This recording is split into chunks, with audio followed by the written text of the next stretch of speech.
हम जो इस कार्यक्रम से जुड़े जो लोग हैं वो इस कार्यक्रम स्थल पर मौजूद। और ये देखिए, प्रधानमंत्री उन तमाम 8 चीतों को, उनके क्रेट्स को अब ये खोल दिया गया। और ये देखिए, पहला चीता खुद फोटोग्राफी करते हुए।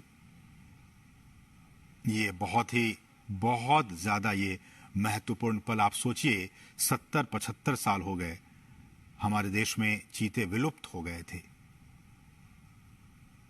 और उस विलुप्ति के बाद कई सालों तक बहुत विचार विमर्श के बाद कि आखिरकार फिर से हमारे जंगलों में कैसे चीतों की वापसी हो सके। ये देखिए, ये वही चीते, अब हमारे नामीबिया के ये चीते अब कूनो नेशनल पार्क में पहुंच चुके हैं। ये आसपास के वातावरण को देख रहे हैं, महसूस कर रहे हैं, क्योंकि एक बहुत ही अलग इन्हें एहसास हो रहा होगा नामीबिया के जंगलों से। अब ये सीधे भारत के जंगलों में कूनो नेशनल पार्क में अब ये पहुंच चुके हैं। प्रधानमंत्री इस बहुत ही महत्वपूर्ण क्षण का लुत्फ उठाते हुए और उन तस्वीरों को अपने कैमरे में कैद करते हुए, साथ में आपने देखा मध्य प्रदेश के मुख्यमंत्री शिवराज सिंह चौहान भी मौजूद थे। कुल 8 चीतों को हिंदुस्तान लाया गया है। जैसा कि हमने बताया कि इनमें 5 मादा चीता हैं और 3 नर चीता हैं। इन 8 चीतों को आपने देखा, प्रधानमंत्री ने विशेष जो क्रेट्स थे उन क्रेट्स को खोल दिया गया, और फिर वो सभी 8 चीते अब मुक्त हो चुके हैं। लेकिन ये अभी जंगलों में नहीं जाएंगे। ये एक बहुत ही खास एरिया बनाया गया है। उन्हीं खास एरिया में अभी ये 1 महीने तक रहेंगे, और उसके बाद फिर इनकी लगातार मॉनिटरिंग की जा रही है। मॉनिटरिंग की जाएगी। आप देख सकते हैं इन चीतों के जो गर्दन है उस पर एक कॉलर, जो जीपीएस टैग है वो लगा हुआ है, ताकि इनकी मॉनिटरिंग की जा सके। और मैं उसी पर लौट भी रहा था कि सभी चीतों के गर्दन पर उनके नाम या फिर कोड के हिसाब से सैटेलाइट या फिर जीपीएस VHF कॉलर्स लगा दिए गए हैं। और इसी नेशनल पार्क में जो हम आपको दिखा रहे हैं, ये कूनो राष्ट्रीय उद्यान, कूनो नेशनल पार्क, इसमें एक डेटा डाउनलोड फैसिलिटी सेंटर बनाई गई है। और इस इक्विपमेंट को, रेडियो टेलीमेट्री इक्विपमेंट को खरीदने और फैसिलिटी बनाने की सारी प्रक्रिया 4 से 6 महीने में पूरी कर ली जाती है। और ये जो आप देख रहे हैं इनके गर्दन में, इनको वहीं पे, इन चीतों को लाने से पहले ही इनको नामीबिया पहुंचा दिया गया था, और फिर इन्हें ये तमाम जो कॉलर हैं RF ये कॉलर, इनको लगाकर ही इन्हें लाया गया है। रेडियो कॉलर है इन्हें, और ताकि इनकी जो ट्रैकिंग है, इनकी निगरानी वो हो सके रेडियो कॉलर के जरिए। और फिर इन्हें हम जैसे कि बता रहे हैं कि इनको आइसोलेशन में रखा जाएगा, और फिर इन्हें जंगलों में मुक्त किया जाएगा। तो ये कुछ अहम बातें हमने आपको बताई, किस तरह से वहां पे इन्हें पकड़ा गया, और फिर उनके बाद उनको जो तमाम रूल्स एंड रेगुलेशंस हैं उनके जरिए इन 8 चीतों को भारत लाया गया है। 70 साल पहले हमारे देश में बहुत सारे चीते हुआ करते थे, लेकिन किन्हीं ना किन्हीं वजहों से वो सारे विलुप्त होते चले गए। कुछ अवैध शिकारियों के शिकार बन गए। एक भी हमारे देश में चीता नहीं बचा। लेकिन सरकार लगातार कई सालों से प्रयास कर रही थी कि हम जो है वो इन चीतों को वापस से एक बार फिर से लाएं, क्योंकि पारिस्थितिकी तंत्र भारत का भी बहुत बेहतर है। और जैसे कि हमने कहा कि नामीबिया के जो वैज्ञानिक थे वो महीनों तक यहाँ पे आते रहे, जाते रहे, और यहाँ का जो भूवैज्ञानिक स्थिति है, यहाँ की जो जलवायु है, उनका उन्होंने अध्ययन किया। और अध्ययन करने के बाद ही वो इस नतीजे पर पहुंचे कि इन तमाम चीतों को मध्य प्रदेश में जो कूनो नेशनल पार्क है, वहां की जो स्थिति है, परिस्थिति है, जलवायु है, उसके हिसाब से छोड़ना ज्यादा उचित होगा। तो उसके बाद ही यह फैसला लिया गया। और हमने आपको बताया कि इन तमाम चीतों के गर्दन में रेडियो कॉलर लगे हुए हैं, ताकि इनकी मॉनिटरिंग की जा सके।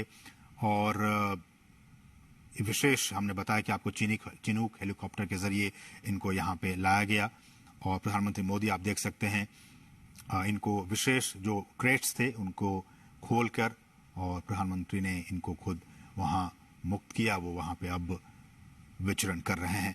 जो चीता प्रोजेक्ट है, अगर मैं इसकी बात करूं, ये भी बहुत महत्वपूर्ण है आपके लिए जानना कि किस तरह से भारत में चीतों को एक बार फिर से बसाने की यहाँ पे कार्य योजना बनाई गई।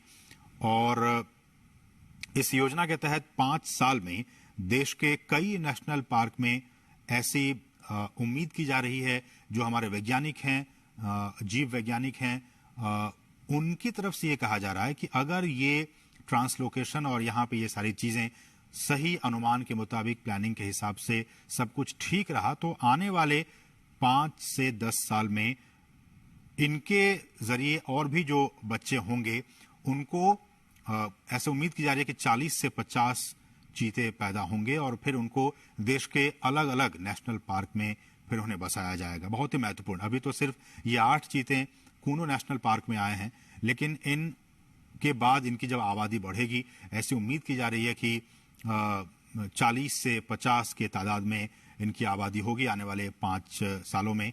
तो उसके बाद इनको फिर देश के अलग अलग नेशनल पार्क में फिर इन चीतों को बसाने का काम किया जाएगा।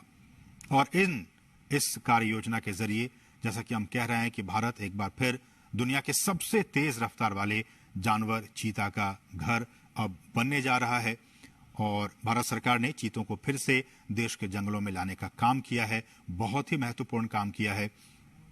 और प्रधानमंत्री, जैसा कि आप देख सकते हैं, कितने उत्साहित हैं, खुद कैमरे के जरिए उन तस्वीरों को कैद करने की कोशिश कर रहे हैं। प्रधानमंत्री खुद भी चीतों को देश में लाने और इसे बसाने में निजी, बिल्कुल पर्सनल लेवल पे निजी रुचि दिखा रहे थे।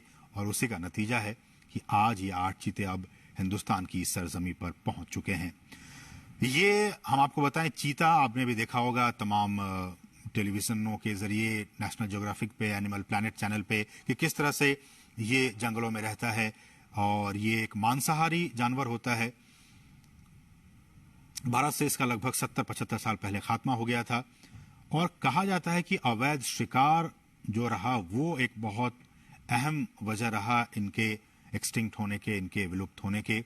ज्यादा शिकार, और ये भी कहा जाता है कि जो चीतों का जो नेचुरल हैबिटेट था उनको भी काफी नुकसान पहुंचा था, इसलिए धीरे धीरे विलुप्त हो गए। बहरहाल देश में चीतों को फिर से लाया गया है और हमारे जो जंगल हैं उनका जो इकोसिस्टम है, उनका जो पारिस्थितिकी तंत्र है, ये अब उनके लिए वरदान साबित हो सकता है।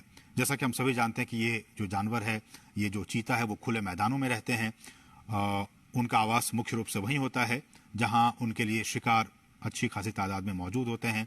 घास के मैदान हो, झाड़ियां हो, खुले जंगल हो, अर्ध शुष्क वातावरण और थोड़ा सा ज्यादा तापमान उनके लिए सही होता है। तो थोड़ा ज्यादा तापमान हो, हम जानते हैं कि मध्य प्रदेश का ये इलाका ज्यादा तापमान इनका रहता है यहाँ पे 12 महीने। इसलिए भी हमारे जो वैज्ञानिक हैं उन्होंने कहा कि ये काफी उचित होगा यहाँ पे इन्हें रखना।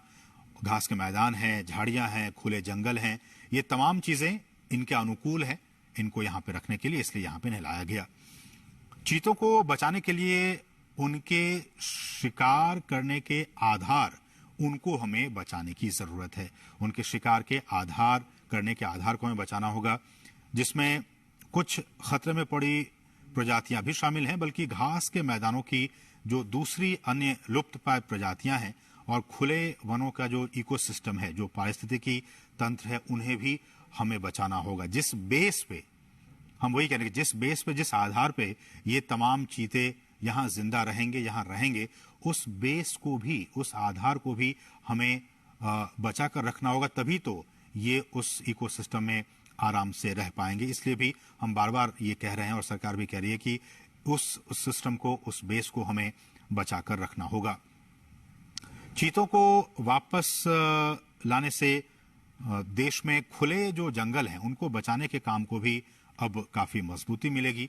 और ये भी देखा गया कि बड़े जो मांसाहारी जानवरों में मानव जो इंटरेस्ट है, ह्यूमन इंटरेस्ट, मानव हितों के साथ संघर्ष चीतों में सबसे कम पाया जाता है। दूसरे जो ऐसे वाइल्ड एनिमल्स होते हैं उनके साथ मैन एनिमल कॉन्फ्लिक्ट होते रहते हैं, अक्सर होते रहते हैं, लेकिन चीतों के साथ ऐसा नहीं है।